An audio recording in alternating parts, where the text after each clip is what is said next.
The word blacklist, hindi galing sa mga senador yan. Binanggit po ng ambassador ng China yan. Galing kay Ambassador Huang. I clarified it even with Senator Xilian, nakasama ko po sa meeting, and several other staff. Siya ang nagbanggit about blacklisting. Ngayon, siguro lost in translation kami kung yung blacklisting ay present tense or future tense.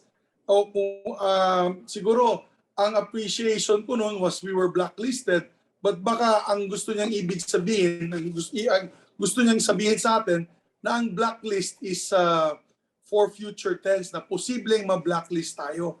But I stand by my statement na he mentioned the word blacklisting. Hindi galing sa amin yan, ha? Galing po sa ambassador ng China yung salitang blacklisting. Kaya nabahala po kami ni Senator Xilian tungkol dyan.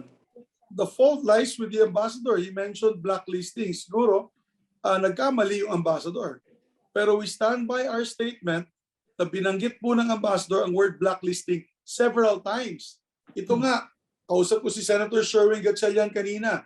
Ang text nga niya sa akin, ito, baka lost in translation bro, pero narinig ko din ang blacklisting. Sabi ni Senator Gatchalian yan.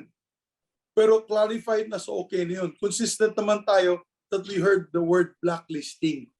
So that word blacklisting comes from the embassy of China, from the ambassador. Maybe he made a mistake. Maybe his statement was about future tense, that we could be possibly blacklisted. Naalarma kami doon because finalo up ko sa kanya. I said, Ambassador, how many tourists did we have in 2019 pre-pandemic? Siya yung sumagot. Sabi niya, we had 2 million tourists in the Philippines pre-pandemic. And so it will be a waste, no? Kung hindi nga sila makakapunta sa Pilipinas. And he mentioned nga, today it's only 22,000 tourists so far for 2022. So napaka-clear, no, ang statement niya that we could be possibly, no, baka ang ibig sabihin, we could be possibly blacklisted for hosting POGO activities.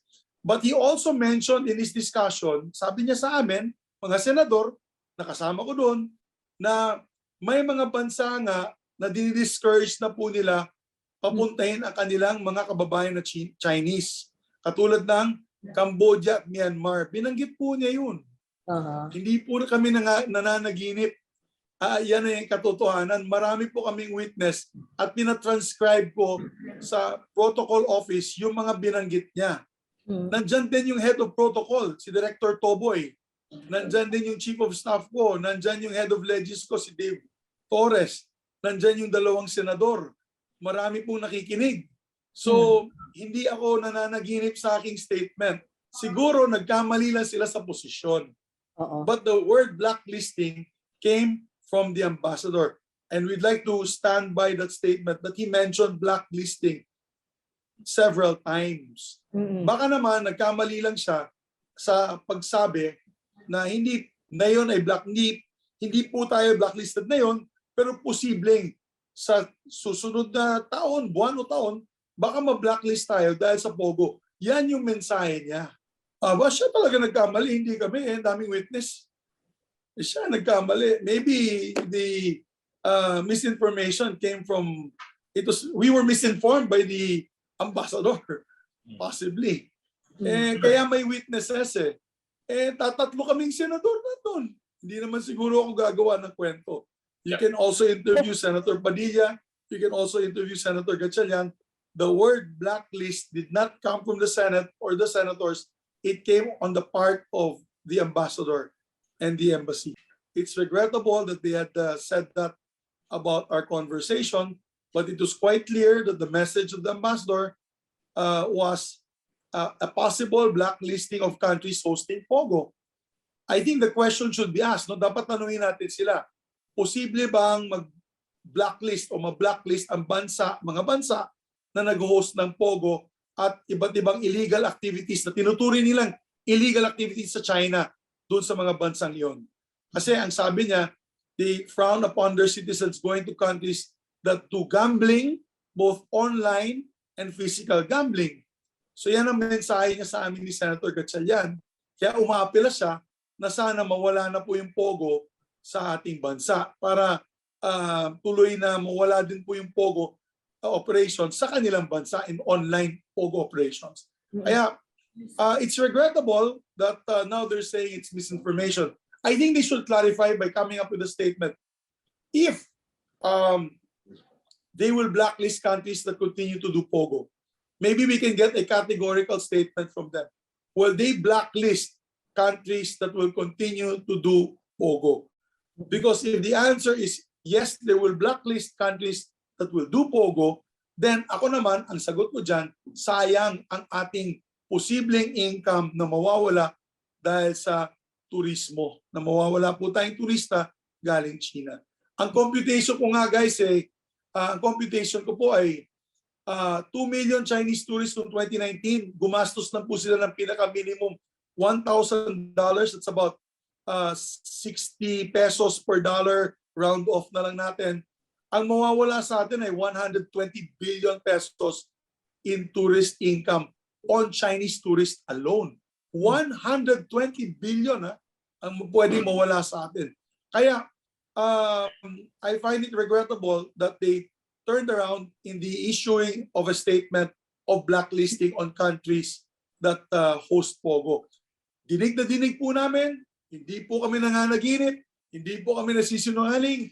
Marami pong nakikinig noon, 3 po kaming senador at maraming staff ng Senado na pakinggan po ang pagsalita ni Ambassador sa word na blacklisting or blacklist. So that's my official statement, and I stand by what we had said, that the word blacklisting had come from our good ambassador. I asked for a permission. Humingi po ako ng permiso kay Ambassador. Very clear yun. Alam po ni Senator Xilian yun. Sabi ko sa kanila, pwede ko pang banggitin yung pinag-usapan natin na yung araw na ito sa hearing ni Senator Xilian. At humingi pa nga ako sa kanila na maghanda po sila ng resource person at baka tawagan sila ng committee para magsalita tungkol dito sa issue nito. Pumayag naman yung ambassador. Pumayag si Ambassador Huang. Kaya kinabukasan, nagbigay po ako ng statement in verbatim sa mga binanggit ni Ambassador Huang that are possible issues between our two countries on the hosting of POGO. Kaya may permiso ako, hindi po executive session yun. Pumayag siya na magsalita ako tungkol sa binanggit niya sa amin sa aming 3, ni Senator Padilla at ni Senator Xilian. Kung mag-research po kayo online, maraming statement na ang iba't ibang Chinese embassies all over the world that have already stated that they will blacklist countries hosting POGO. It is official online. Now, hindi ko alam anong posisyon ng ating Embahada Chinese Embassy dito sa Pilipinas. Siguro, gusto lang po nila ng konting diplomasya. I think they're trying to be very diplomatic and careful with their words. So they're now correcting and clarifying the statement of the ambassador with the statement that he made last Monday dito sa Senado.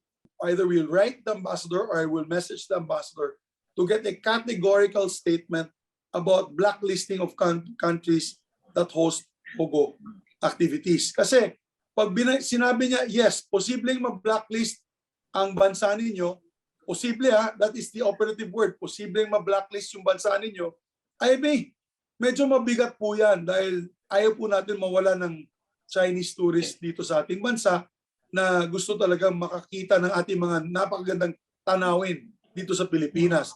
Now, that will weigh a lot on our decision because we might lose 2 to possibly 5 million tourists in the future every year. So, yes, after the committee hearing of Senator Xilian is done, we will weigh the pros and cons and approach the President. Lalapitan po natin si Pangulong Marcos at ipapakita po natin yung findings ng report para makahingi po tayo ng konting guidance sa kanya kung ano po ang polisiya ng ating gobyerno, itong bagong gobyerno on the issue of POGO. Why will I apologize? I stand by what he said. He said it to us. I'm just the bearer of the message. Ano lang po ako, messenger lang po ako sa mga binanggit po ni Ambassador.